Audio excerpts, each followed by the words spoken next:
Yes, there is a lack of available talent. And part of that is because people who are truly talented in their leadership are creating an absolute siphon of that talent where they're running downhill into their businesses.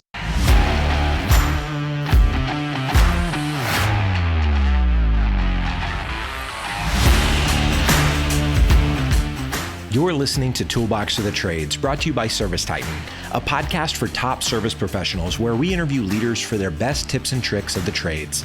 Learn how industry trailblazers stay ahead of the competition and how you too can be at the forefront of an industry. Let's jump in.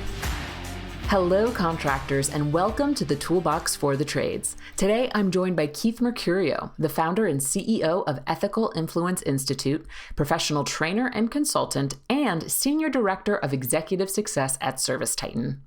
Keith is a master of coaching business owners and leaders on how to unlock exceptional growth through personal development, like Sarah and Brad Casebier, owners of Radiant Plumbing in Austin, Texas, who grew from 20 million to 38 million in 2020 while working with Keith. We talked about identity, mindset, powerful thinking, and so much more. I totally geeked out on this conversation, and I hope that you enjoy it as much as I did. Keith Mercurio, welcome to the Toolbox for the Trades. Pleasure to be here, Jackie. Thank you for inviting me. I am so excited to talk to you. You have such a unique career and experience in this industry. Just to give a little bit of a bio so folks know who you are if they haven't heard of you already, you are the founder and CEO of Ethical Influence Institute. You are a licensed plumber, a professional trainer and consultant, and most recently, you are the senior director of executive success at ServiceTitan. Now, those are a lot of words, a lot of ways to describe what you do. So before we even get into that, I want to start today's conversation the way we start every conversation with, how did you get into the trades? Yeah, I was going to say that's a carefully curated list of things that I can write proudly, because I think college dropout, recovering party animal would all be like parts of that same journey that ended up there.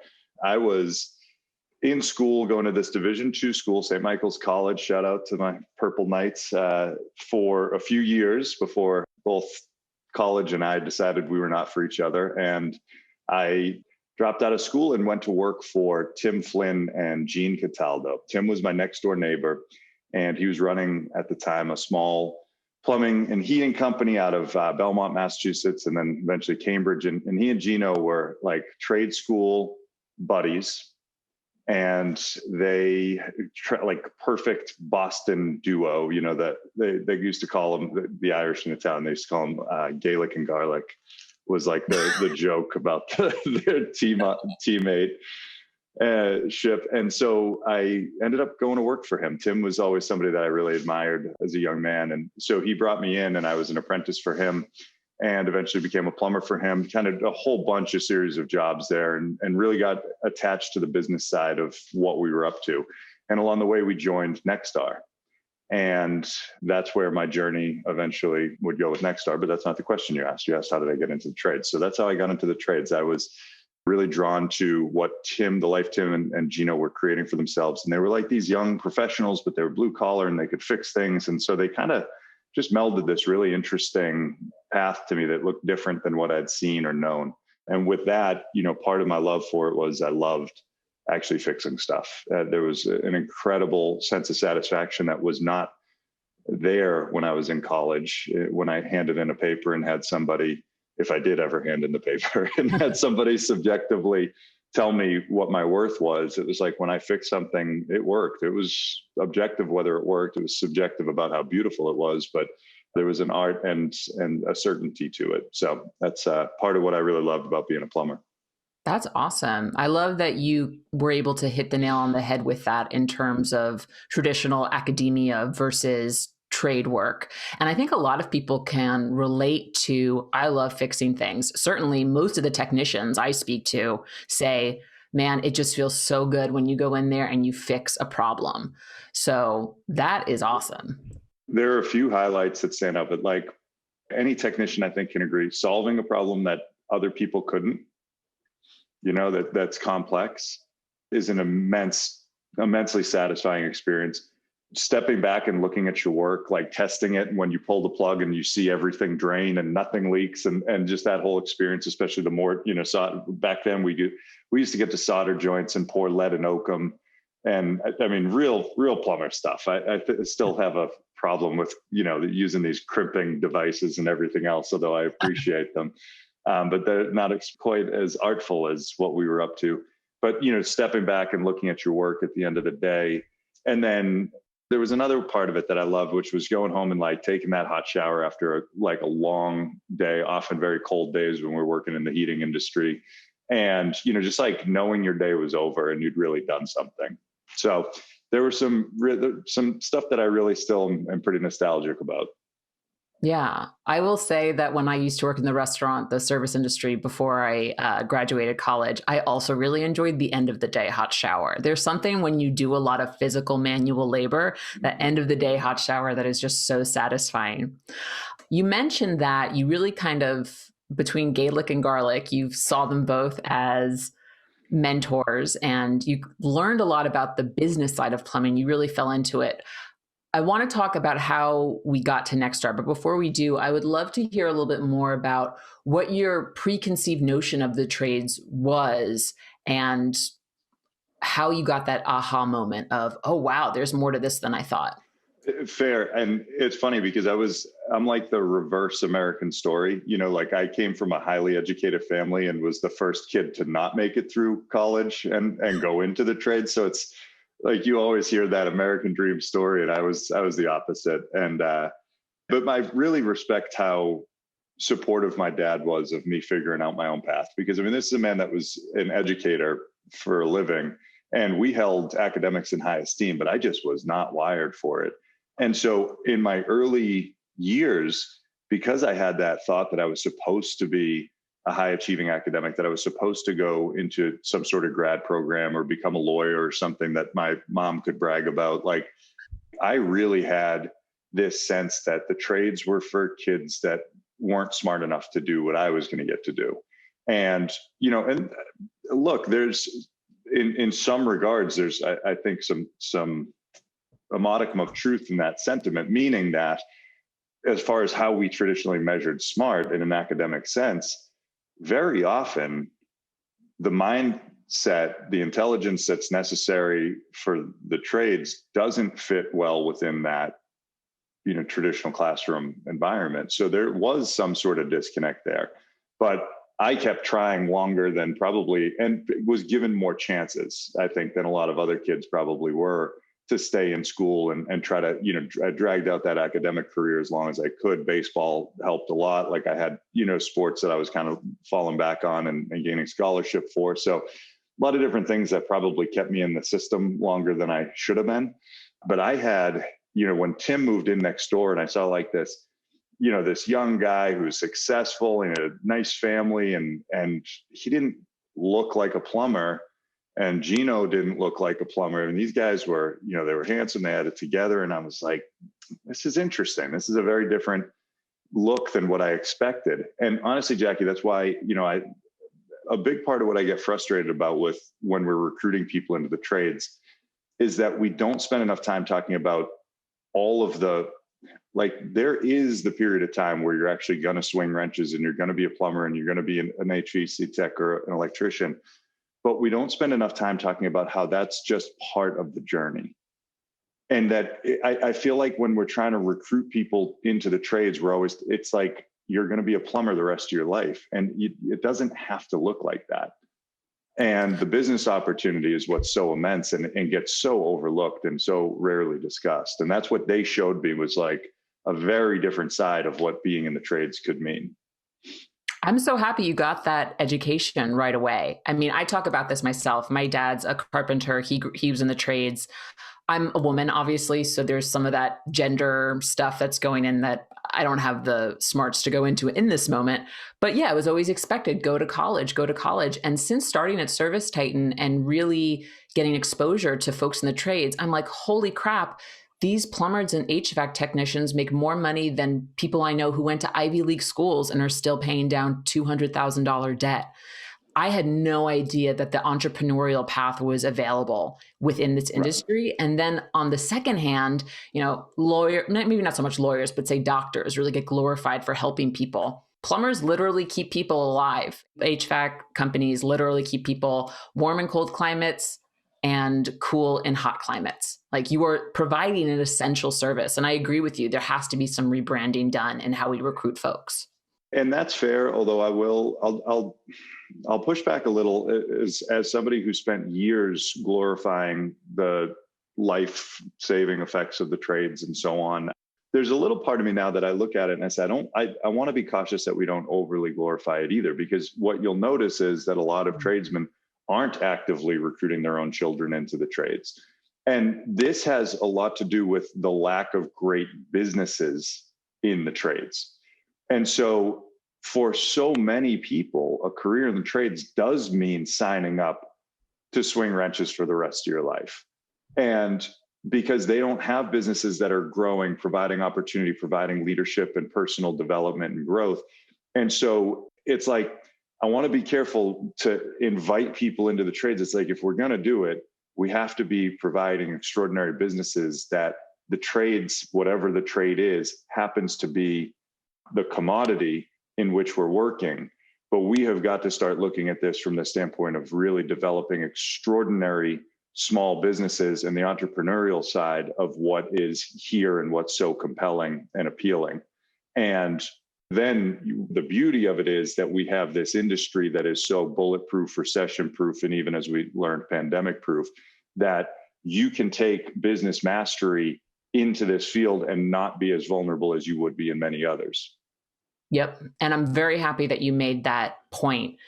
I sometimes have to remind myself that being at ServiceTitan gives me access to folks that are doing it really, really well. Yeah. And there's different levels when you think about the trades. And I think this is actually a great transition into your role at Nexstar. So you went from being a professional plumber to director of training at Nexstar. And it sounds like that plumbing company that you had joined, that you had worked with, they became Nexstar members. And that's how you got exposed to the Nexstar world and all of that. So just tell me about, how did that journey take place? How did you go from working with those two guys to becoming director of training at Nexstar?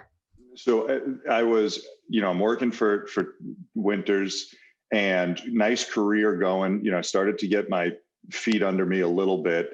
And then we joined Nexstar, and that was my first exposure to the world of, I had seen some great trainers. I mean, there's some people to mention, like Matt Smith, who is, out there in the world. He was an original mentor to me, and kind of even opened up the fact that there was this world of training, these skills, soft skills, as they're kind of known inside the trades and sales and stuff like that. And I was like, that's intriguing. But when I saw Nexstar and knew, I said within 5 minutes, I'm like, that's what I want to do. That right there is what I want to do with my life. And I mean, it was truly my dream job. And when I left Winters, it was just time for me to go. I was just at a place in my career, my life. I wanted to move. I wanted to try something new. And I honestly wasn't even sure I was going to stay in the trades. And it was at that point that Sherry Benefeld and Jack Tester at Nexstar reached out to me and said, hey, we'd be interested in bringing you in to be our first full-time trainer. And that was something that hadn't existed inside the Nexstar world. One thing that's unique about them is that they hire member trainers, people who are owners and GMs of their businesses, actually get trained to be trainers. So they're actually out there doing the work in the business every day. And then they're also training you. So these weren't just professional trainers who were being taught a discipline. They were actually professionals in the discipline being taught to train. And so I jumped at that opportunity, moved from Boston to Minnesota, and spent 8 years in Minnesota working for Nexstar. And along the way, we had an amazing team, and we really grew Nexstar training quite exponentially. So by the time I was, done with my time, and we had a staff, I think we had 5 full-time trainers on board, or 6, and almost a dozen member trainers. And we're running, 20 plus programs, training 6,000, 7,000 people per year as an organization. I mean, it was awesome and a beautiful experience. And I mean, I can go on quite a bit about all the wonderful things over there. I still have, tremendous affinity for that organization. That's awesome. And we've had quite a few Nexstar members who say just wonderful things about the organization on this podcast too, from the member side. So it's fine. You can vamp a bit. They deserve it. I mean, they deserve it. And it's, it was part of the founding mission of Frank Blau, and the fact that, unlike, and I can't say it's every organization, but any other that I know of, they made a decision that they were going to remain member owned. And so you talk about creating a North Star. The success of the members, it is not just a tagline. I mean, it is literally their mode of existence. If members aren't succeeding, those member companies aren't succeeding, then they don't get to, they don't get the opportunity to continue to exist. And so it's a pretty special organization. I mean, it'd be really hard for a CEO who had, a board who was getting rich off of the organization's success to be able to have that much of a alignment from all of the team members, that what we're really doing makes a difference. I mean, I remember Jack used to speak about that consistently, how hard it would be to do this if we didn't have the structure that we had. So it was just set up for success. It was set up so that no one person would ever become wealthy off of it, and that instead it would be about making, our members truly successful. And that was kind of a beautiful thing. That's awesome. I actually didn't know that about their structure. I'm happy you shared that. So being the director of training for 7 years, that's 8 years you said in Minnesota, is quite a big stretch of time. This is a very broad question I'm about to ask. Okay. So I'm just letting you know it's going to be broad, but what are some of the most common hurdles you found owners had to overcome in order to grow their business or create the business they wanted? Yeah. So I'll start with a very generic answer to your broad question, but one worth really exploring. And the number one hurdle an owner needs to overcome is themselves. And that is, that can have as little or as much meaning as you want. But the reality is that what I've witnessed inside of most leadership anywhere, regardless of the industry, is that people are consistently wanting to, they say, like, my team doesn't get it and I can't find good people. And they're constantly looking externally at the factors that are limiting their growth. In our industry, it's very clear that people will say the number one constraint to growth is talent. Everybody kind of just generally agrees on this. And yet I just finished my, year in my role consulting with the leadership team at Radiant Plumbing and Brad and Sarah Casebier down in Austin, Texas. Well, Brad and Sarah Casebier just went from 20 million in revenue in 2019 to 38 million in 2020 during a pandemic, hired 100 people. So yes, there is a lack of available talent. And part of that is because people who are truly talented in their leadership are creating an absolute siphon of that talent where they're running downhill into their businesses. And that's why they're expanding the way that they are. So Brad and Sarah Casebier are two people who their journey had an exponential, trajectory when they decided they were going to invest in themselves and their own personal growth and development. And these are people that, absolutely made a commitment to their own growth and then in turn invested in the growth of their leadership team. And that's in large part, they got a lot of great things going for them. They're in a good market. They're in, they've got a great brand that they've built. A lot of great stuff, but there's no question. You look at their history and their trajectory it's like a hockey stick type of a curve when they got serious about investing in themselves as human beings. Owners are the number one constraint of their own success. And people who are consistently, if somebody thinks it's somebody else but them, then that's the sure sign it is them. I'm very happy I asked that question because this really goes into your methodology as a trainer and as a consultant and under the umbrella of the Ethical Influence Institute. From what I understand of you in my time knowing you, you are very hyper-focused on developing owners, getting them into the right mindset, not changing identity, but getting clear on identity. And so I would love to just kind of start digging into that. And I pulled this quote off your website: achieve sustainable growth by changing people's identity. Can you explain it? And if I'm kind of jumping around and you want to start with mindset, feel free.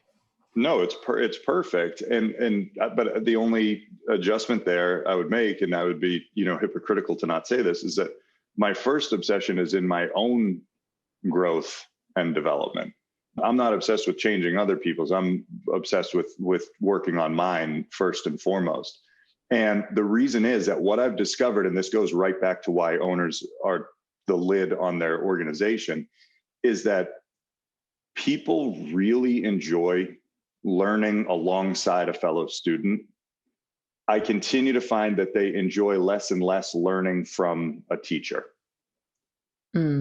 So my discovery in this is that the more that I am actively in my own ongoing development, the more material, curriculum, and real life active struggle I have to share with these owners and leaders that I'm working with.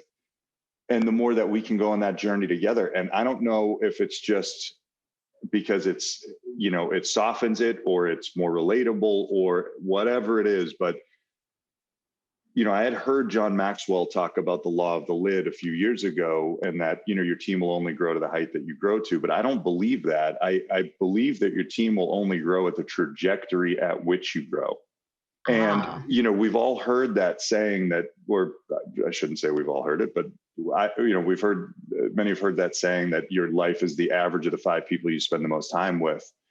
And when you think about that, if you want a team that's actively growing and achieving more and looking outside themselves to build other leaders and, really taking on responsibility and commitment, you have to be creating that. And then that becomes the average of the organization. And so now personal development becomes expected, and willingness to look at your own identity and make transformations becomes expected. Constant coaching and feedback becomes what's expected. Never settling for yesterday's performance being enough is what becomes expected. But what I watch people do, I watch owners get into a position where, they've taken the risk, and they've worked all these years, and now they're trying to tell other people how to get to where they've gotten to. And that works at like a really subservient level. But if you really want to inspire people, it's your own work, ongoing work, that will inspire them, not your damn story that you can sit back and rest on, that frankly, most people are pretty tired of and don't really even care that much about. Like, until you reach legendary status like John Maxwell, or, like a Pat Lencioni, who's written however many, bestsellers, like, just because you built this business and worked really hard to do it, you're not going to inspire a whole bunch of people who are going to follow you just on your old story. It's going to be on what they see you do every day. And so that's the part that I think in a way really does answer your question, but I know that I need to focus on my growth, my coaching, my counseling, my ongoing personal development. And every day that I invest in that, I've got new material, new curriculum that I'm developing that I now get to share and bring people on a journey along with me. And that's what seems to be so compelling about these, why these leadership teams want to do the work, but they have to be willing to do the work. That's really interesting. Everything that you just said makes perfect sense to me. And I can see a fake owner, imaginative owner, who is resting on their story, like they said, or is hemming and hawing, not to disparage it, because that has been said on this podcast before. It's so hard to find people. I can't find the right people to work for my business. When you're put in front of someone like that, what's one of the first things that you say to them? So, that's an interesting question, because there was something that really changed in my career. And I don't know if I have that answer right away. So I'm going to share this thought, and maybe that answer will kind of come to me. Because, the first kind of rule of this work is you don't tell someone they're wrong and expect them to be very interested in exploring that. So I would ask them a whole bunch of questions about what that means and where they're at. And, I would kind of go through a emotional interviewing process about what they're up to and so on. So I don't really have like a direct response, because that's not how I work. Oh, wait, I'm sorry, Keith. Are you telling me that you don't antagonize people? Well, it's just like, I mean, if I could say, like, the first thought that comes to mind, if I hear somebody say, I can't find the right people, the question I guess I would really ask is, are you sure you're the right person to lead this business? I mean, that would be the sort of antagonistic version of the question. But like, once the relationship is real enough, that's the type of the conversations that we have, like, well, what makes you believe that you're the right person to run this business if you can't find the right people? And I mean, I think that's a really worthwhile pursuit. But what I would really want to look at is why that's their complaint. And this gets into the heart of the work that I do. Like, the reason we have complaints in life as human beings, the reason we complain, if you've got a consistent and ongoing complaint, it's because it's giving you something. It's giving you some sort of payoff, some sort of juice. And so I can't find good people is the all-time, it's a bigger problem than me, which just offloaded any responsibility that you could have ever had. And so that thing makes you look right. And you get to sit there and you get to complain, and you go and you check with other people and say, hey, do you have trouble finding good people too? Oh, okay. So now I know I'm right. And I mean, this is the nature of mankind as far as our tendency to want to create this big complaint and this big story so that we can just continue doing what we've been doing and say, well, there's just nothing else that could have been done anyway. So yeah, I mean, there's a lot behind that answer, but that's where I really want to explore with people, because what are you going to do to change that? Right. And so the easiest way to answer that question, so now I've got like 5 different answers to the question that you asked me, Jackie, would be like, so I guess there's nothing you can do then, and that's like a technique in emotional interviewing, when you just tell somebody, yeah, it sounds like you're right. Everything you're saying that's in your way is true. And yeah, guess this is it for the rest of your life. This is the business you're going to run. And then let them fight their way out of that position that they've just, argued their way into. Interesting. That's a very defeatist way of looking at it. Kind of being that, not you being defeatist, their attitude of being defeatist, and you being that mirror, that reflection that's hitting it back to them. Well, and then yeah. So sorry, I'm interrupting because my thought is a little bit clearer now. But the reason that the first thing isn't antagonistic is that people are going to argue with you. So sure, if I say you're wrong, they're going to argue why they're right. So if I agree with them, they're going to now argue why I'm wrong.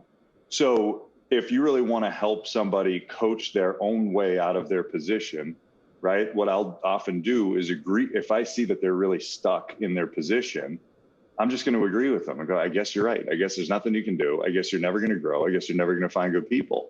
And now they're either going to agree with that, in which case, good for you. I mean, I guess that's your lot in life, or they're going to do what they always do, which is they're going to argue their way out of that position. So I'd rather have them arguing with me about why they could, in fact, find good people and grow their business than arguing with me about why they can't. Are you sure you didn't graduate college with a degree in psychology?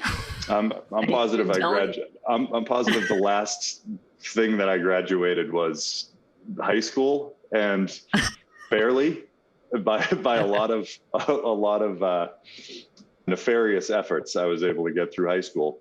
But I did get my plumbing license, and I did not cheat on that exam. So I am proud to say that. That's the last thing I actually graduated. Very, very good. I won't share this interview with your high school. So I think you're cool there, but they know. There's nobody that was a part of this program that didn't know I was up to something to get by.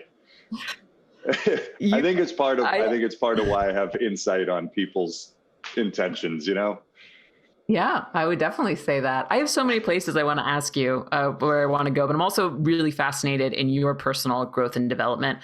So I love that you said, I am constantly working on myself because I want to model that for the folks I work with, for my clients. What kind of work are you doing for yourself right now? I mean, you're obviously very self-aware. You've been on this journey for a while. What are you trying to learn more about right now? So I used to really love answering this question, because I would talk about all the self-development programs I would attend. And every year I would put myself through some, week-long or 2-week-long, like boot camp style mindset reset, cult-like, deal, whether it was, I did Landmark Forum was my first foray into it. And I did a whole bunch of Landmark programs, and they're amazing and super culty. And then I went to Tony Robbins, and that's super culty, and World Legacy and all of these. But they were like really, I don't know, there was something really powerful, and I loved it. It was exactly what I needed at that stage of my life. Now I'm straight, like I'm working on the counseling side of life. Shout out to Ives Whitman, my counselor, my therapist in out of Minnesota, who like is really, really doing a deeper level of work just about like who I'm showing up in as a man, as a husband, and as a leader in the world at just a very like emotional level, different than the work that I had done before. This is ongoing and deep, week in and week out, every Friday morning at 7:30. Like that's how we do it. And that has been a whole new layer and new level for me. And, you know, I mean, comes off a year when, I mean, I had some really serious depression over the last year, anxiety, and not just because of 2020, a lot of just internal and personal things. And I mean, you know, I feel compelled to even, you know, share it, but I mean, dark spaces all the way to suicidal ideation and stuff like that. And that's, you know, it's a heavy place to be. And having people like this who have walked that journey before you and leaning into them and reaching out, really powerful stuff. So obviously, you know, just emotional about the role that people like that have played, but that's the work that I'm up to right now in my own life. And again, it's, you know, it's like some days it's like, who am I to be counseling or coaching anybody on these developments when I know I'm in those own battles myself? But at the same time, who better, right, than somebody who's walking that march with you. So, and, you know, I just say that also I in the ongoing quest to give space for people to be able to talk about this stuff, because it's getting worse than ever with everything that has happened and the result of, you know, social distancing, which has really led to isolation and everything else. It's pretty rampant. So I certainly hope, you know, there's a couple people out there that hear this and say, hey, you know, it's time for me to go get healthier too. Thank you so much for sharing. I will do you one better and say your journey in 2020 sounds a lot like my personal journey in 2019. So I fully support everything you just said. Mental health is a priority. And I hope that anyone who listens, who's thinking about it, hears what you just had to say and starts considering it. And thank you for being so open and honest about it. Yeah. And I think you'll probably agree with this. Like, we don't need to hear any like, hey, hang in there, or like any like adulation about this. Is not what this is for. Please, like, respectfully keep that to yourself. But if you do want to share about your own journey in this, that, like, thank you. You know, like, does that make sense? Do you agree with that? Like, that I think I part 100% of it, agree. Want to then sympathize, is like, oh my God, please don't. That is the last thing I want to hear right now. Like, I'm good. No. This is for you. You take this and do what you need to with it. It wasn't for me. So it's very much, hello, I'm a person you know in real life. And I want you to know that I'm going through this journey so you can normalize it and potentially see it for your journey or someone close to you. I think it's really interesting how the stigma of mental health is slowly shedding away, I think, layer by layer as we go year into year into year. I mean, most podcasts I listen to right now have ads for virtual therapy. Which we don't awesome, have ads by here. The way. Yeah, it's awesome. And I'll say, I mean, the reason I started this question by saying, like, you asked me, you know, what am I working on now? I didn't come into this podcast expecting to talk about this, but you asked a question and it triggered with me how I am, like, I'm still embarrassed to be like, oh, therapy is that's how I'm working on myself thing right now. And then I have to take a moment, like, take a deep breath and go, Keith, would you toughen up and just tell people what you're actually up to and not, you know, feel any sort of way about it. So that was all, you know, that's like part of the mindset of having to process through that before answering that question, you know, kind of honestly. Very honest and continuing to be honest, which I very much appreciate. And this is why we get along, Keith. You and I've known, for anyone who hasn't caught on yet, this is not mine and Keith's first conversation. And again, just another reason why I like you as a person and not just as a colleague, which we'll get to shortly. But before we even, no problem. Before we even get to that, I really want to talk on mindset, because I feel like the last 30 minutes, we've really been chatting about some pretty big concepts. And I think they all boil down into mindset. So talk to me about what is mindset and how can people start, identifying what their current mindset is and whether or not they need to change it.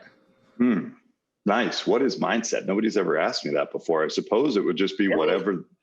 Yeah. I mean, it's like, I guess I took it for granted that mindset is just what our current framework, our current emotional, mental, physiological state becomes our mindset. So it's our perspective on the world. So, I mean, I think the most basic way that I kind of look at this, and this is where I get, I don't know, I guess a little philosophical or whatever else, but, I'm looking out the window here and what's out the window just is. It just is. What happens in my life, it just does. My mindset is my interpretation of those experiences. And through all, like, some people like to think that they've got more of a handle on the truth than others, or on the way things are, on the facts than others. And I do like to remind people that at least my current opinion of it, and that's all any of this ever is, or my belief around it, is that everybody's experiencing the world through their own lens and perspective, but nobody's any closer to the truth about it. One of my favorite quotes in this regard is, it was Voltaire: "Cherish those who seek the truth, beware of those who claim they found it." And, this idea of just being on kind of that eternal quest for knowing oneself more, knowing the world more, knowing others more, is a big part of what I look at from a mindset perspective. So places to beware: anybody who's overly certain that they know more than everybody else. I think that's a great spot to stop and check yourself and take a few steps back. And there are a lot of listeners who, in my mind, need to hear that right now. If I'm following some of your Facebook posts and everything else, I'm telling you, be seeking truth is, I think, really good advice from what I've heard. So, in the mindset, I remember hearing Weldon Long speak last year at the ServiceTitan sales kickoff. And Weldon Long's a great speaker and has a great story inside of our industry. Have you had him as a guest? Oh, I have. Yeah. Yeah. Good. Yeah. I mean, he's a great man. And, he just says, think about what you think about. And that to me is a beautiful way to consider checking your mindset, because every day, I mean, I think if I remember the numbers correctly, there was a New York Times study that, by the way, just like I just said, New York Times study, and some of those very people just, they stopped listening just now. They're like, well, that can't be, that's fake news. Like, there was a study in the New York Times a couple of years back that said that, like, the average person has 60 to 80,000 thoughts per day. Of those, 98% are identical to yesterday. And of those, 80% are negative. And, if you really start paying attention, what tends to happen, at least in my experience, and what seems to resonate with others, is that we have these thought patterns that are looping and looping and looping, but we don't ever stop to think about what we're thinking about. We just think about it. And then we start to relate to that as though that's real.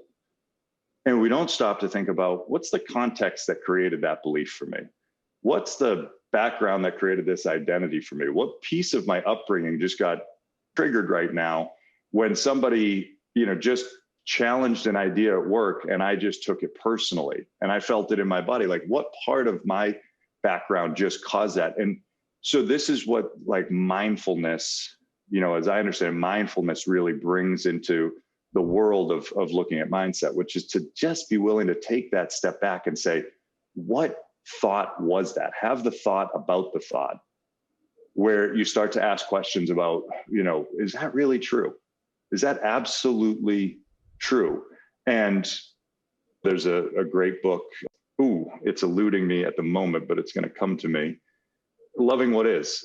And the author, asks the question, like, is that true? And then asks the question, who would I be without that thought?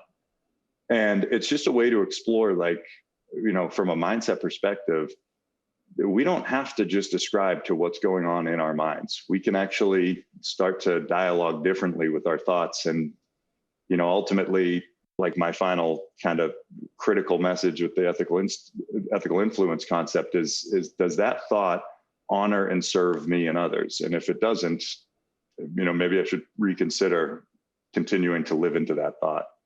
I love that explanation. I've been personally toying with mindset and really bringing my attention to mindfulness myself through my own personal journey. And it's incredible how mean we are to ourselves. Oh, incredible. If you think about it, we start and end life with just one person, and it's us. Why are we so mean to ourselves? And if I had this really profound experience recently. I went through some old journals I had when I was a teenager and actually as preteen. And I'm just reading these journals and I'm like, why was I so mean to myself? And what your description just brought up to me is a Tim Ferriss quote. I don't know if you're familiar with Tim's work, but he has a quote that says, don't believe everything you think. So if you're saying to yourself, I can't do this, bringing it back to the trades, I can't run this business, I don't know what the hell I'm doing, how am I going to get all these people? Those are all limiting beliefs. And I think there's a fine line between being mindful of those beliefs, but then also kind of being toxically positive, which this isn't a mental health podcast, so we won't go into that too much. No, but I would love to add something, because you just triggered one of the things that really stands out to me. I get borderline offended, but at the very least defensive, when people hear my work or listen to a keynote of mine and they're like, oh man, I'm a big believer in positive thinking. I'm like, whoa, time out. This is not positive thinking. And I'm not even necessarily a fan of positive thinking. I am a fan of powerful thinking.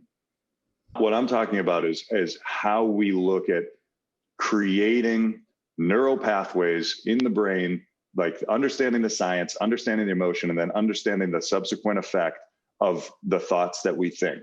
And so that doesn't mean positivity. That doesn't mean false reality. That doesn't mean Pollyanna. This is about, like, if I am relating to something, like, we'll go back to our original thought of, well, I just can't find good people. What we need to understand is that the moment that you speak that out loud and think that thought to yourself, you are creating a neural pathway in your brain.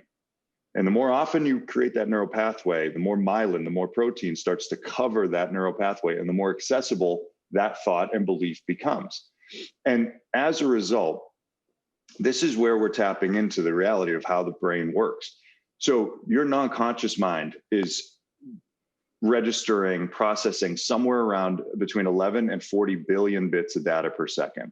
The conscious mind, where we think, like what we actually relate with, where the words come into the form of thoughts, the conscious mind is handling somewhat, at best 50 bits of data per second. So 50 bits versus 40 billion bits, right? Yes. So what happens is, when I allow myself to think, I just can't find good people, that's my way of charging my non-conscious, the reticular activating system, to go find evidence to support that belief.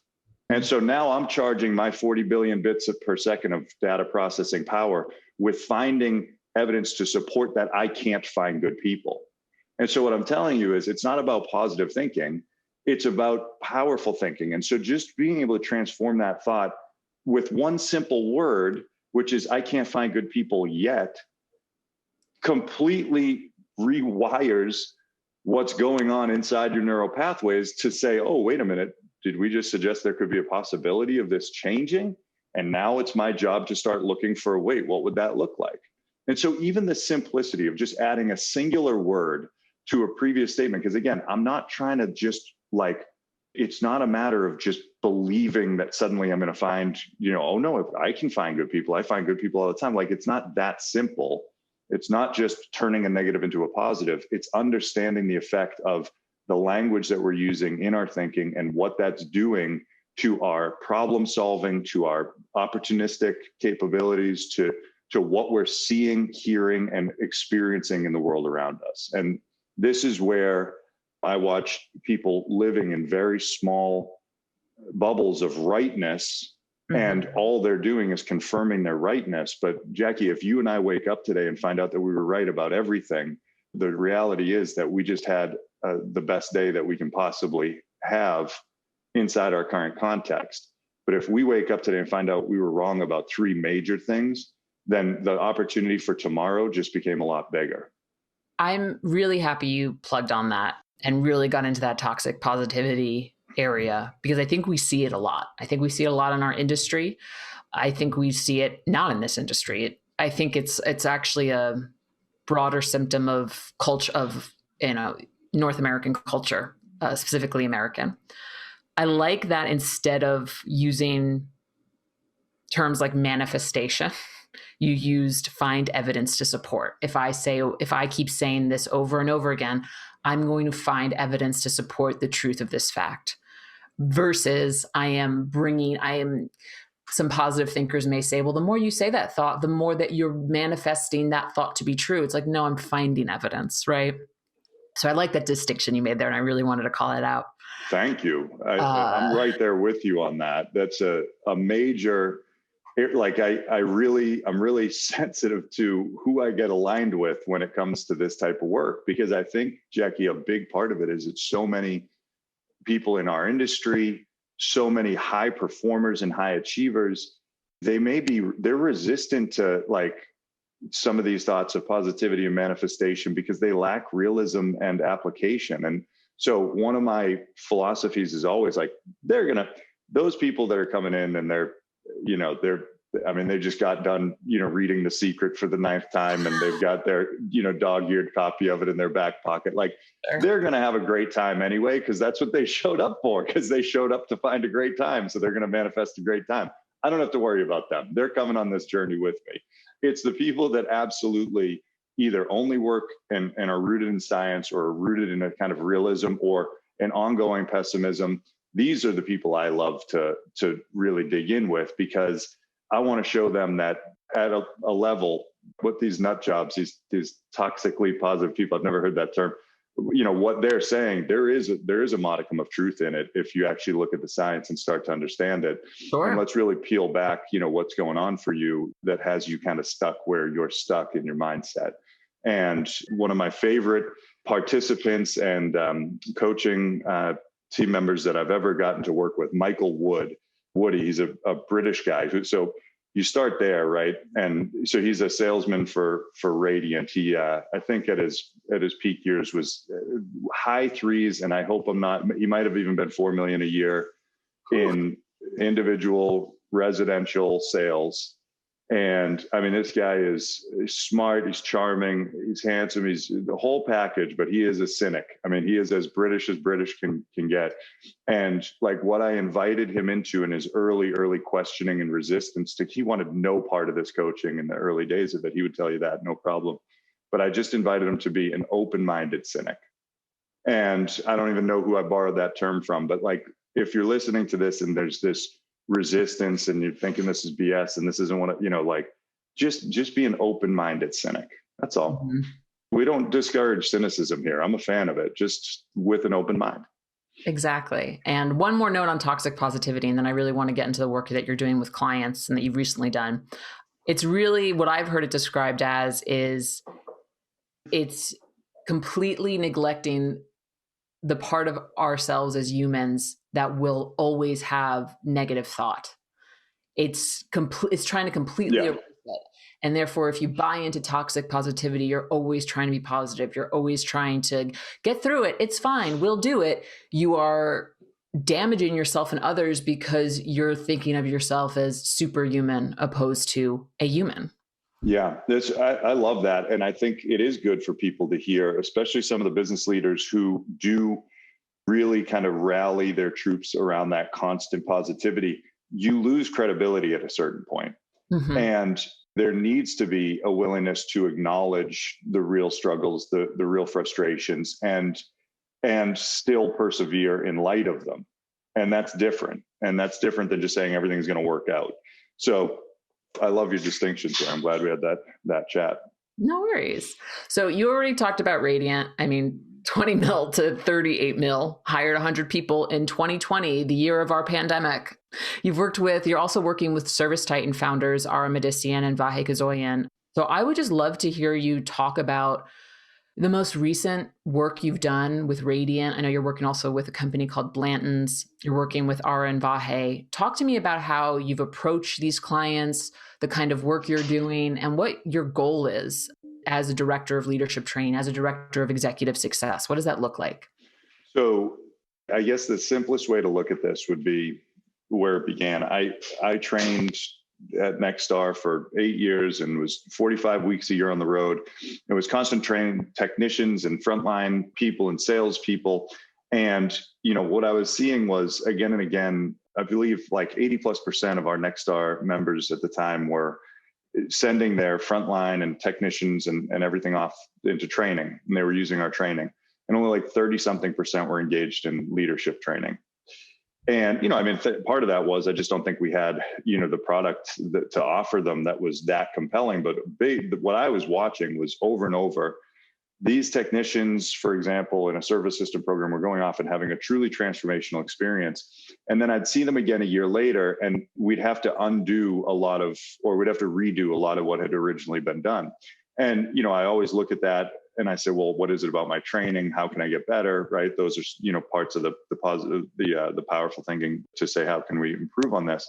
But what I started to realize was these managers and these business owners, they weren't doing the work to support the shift in these human beings. And so now you got this transformed human being going back into their old environment.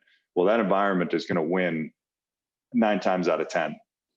And so I started taking a look at this and I'm going, we need to be working at the highest level of these organizations. And I say that only in reference to the org chart and nothing else when I say the highest level. But that's where this mission was born. And that's what when I left Nexstar, it was to go make an absolute commitment to this. And it was to really help leaders grow. I mean, John Maxwell says leadership is influence, nothing more, nothing less. And my question is, okay, so we get it. The role of a leader is to influence people to do something in alignment with the mission of a business. But how do we do that in a way that honors and serves the people that we lead? And every technique and tactic that we've typically developed as human beings stops short of really honoring and serving others. Almost all of them are designed to get us what we want. And even our most seemingly altruistic efforts are still designed to get us something, even if it's just a feeling. And this idea of leadership and ethical influence is about really exploring with leaders what their true intent is, elevating their self-awareness, elevating their ability to then influence themselves, elevating their ability to become aware of others, and then finally, their ability to influence others. And so this work is about bringing some of these really intensive personal development concepts, transformational mindset concepts, looking at what is it in my background, my way of seeing the world that causes me to interact with the world the way that I do and causes the world to see me the way that they do, understanding it, uncovering it, doing the deep work to work through it, and then showing up on the other side as a transformed leader who, by being more, is capable of doing more. And that's the work that I'm doing with these leadership teams. But I got to tell you, it's the rare leadership team that has the humility and the guts to do this work, because it's not for the faint of heart. Yeah. No, it's not. It does take humility. It does take guts. I think it also takes a baseline level of awareness to recognize that this is something that you need help with too. And like an intrinsic drive. I mean, you look at guys like, you look at Aaron Bahe, they are at the helm of the number 10 now. I'm quick to point that out. It's not number 11 because one of those companies went public, but the number 10 on the Forbes list, right? The cloud list of IPO tech companies out there, right? Who are these people to say, hey, we want to get better as leaders, right? But that's the type of drive mixed with just enough humility. I don't think I'll overstate the humility necessarily across the board, but just enough to say, hey, we know that we're capable of more, because no matter where you are in your success and in your life, no matter where any of us is, the way that we're currently constituted, we are maxed out in what we're capable of producing right here, right now, today. In order for me to have and do more, I must become more for tomorrow. And so these guys that are taking a look at this type of stuff, these men and women these are the highest performers who are still interested in finding what that next level looks like. And that's why I love working with them, because these are people who are freaks. But then the beauty of it is they're affecting, you look at an organization like ServiceTitan, we got 1,000 employees now and 6,000 companies. And of those 6,000 companies, there's probably 15, 20, 30 employees on average to those companies. You start to run that math and you're now talking about tens of thousands of people, hundreds of thousands of people who are ultimately, being affected downstream by the decisions of choosing to seek growing personally as people and as leaders that our Avahe and the executive team at ServiceTitan is making by investing in this type of work. I'd like that you said the downstream effects. And it's when you think about the R and Vahe origin story, which y'all can find on our website. Trust me, it's there and it's prevalent, about two kids who started a summer project of just, let's make software for our dads. Yep. And now fast forward to 10, 12 years, and they're impacting literally hundreds of thousands of people across the United States and Canada.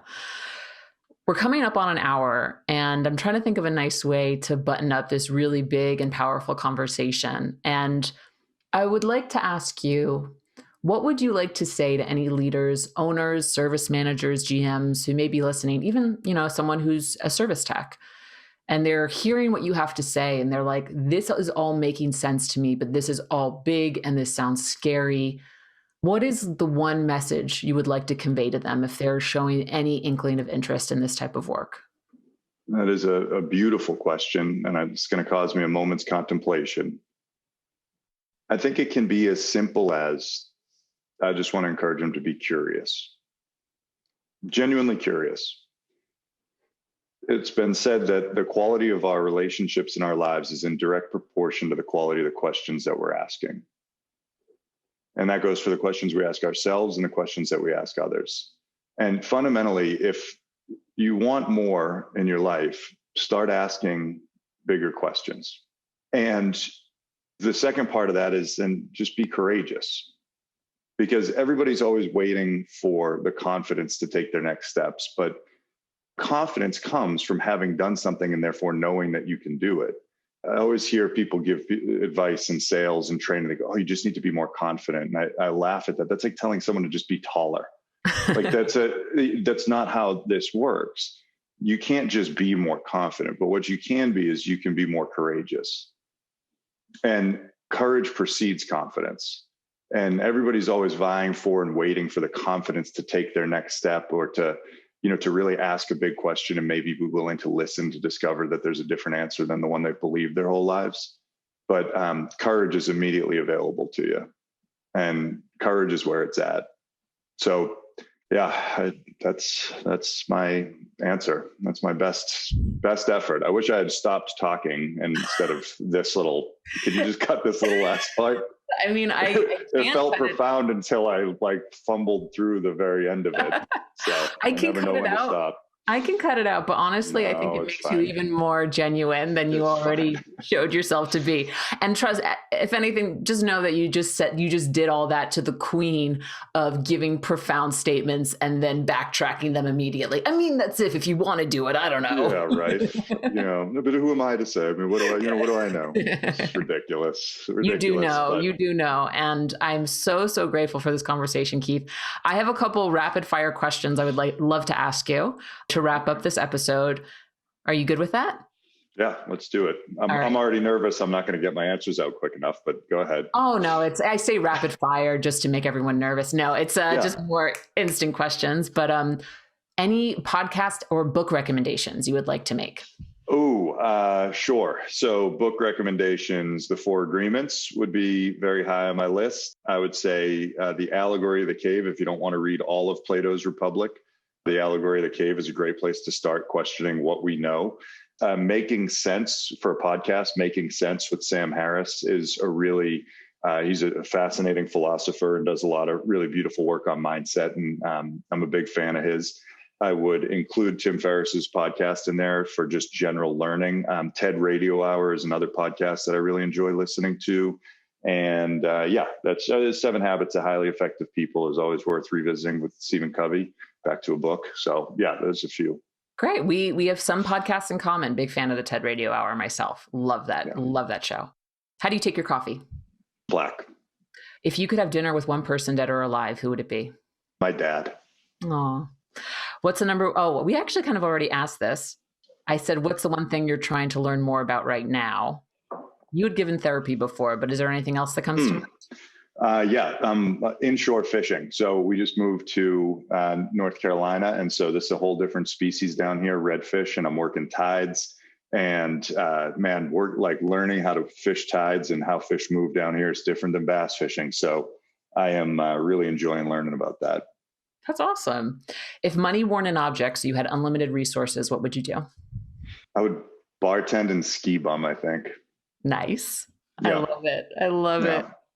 I love it. I love the honest. I love it when I get an honest answer. I got one this episode that was like, I'd probably just stop working. And I'm like, yeah, thank you. Yeah, no kidding. Well, I couldn't, it doesn't matter because I couldn't stop doing this if I wanted to. So I'm still going to be this guy. I'd like to just be doing it on a chairlift every day.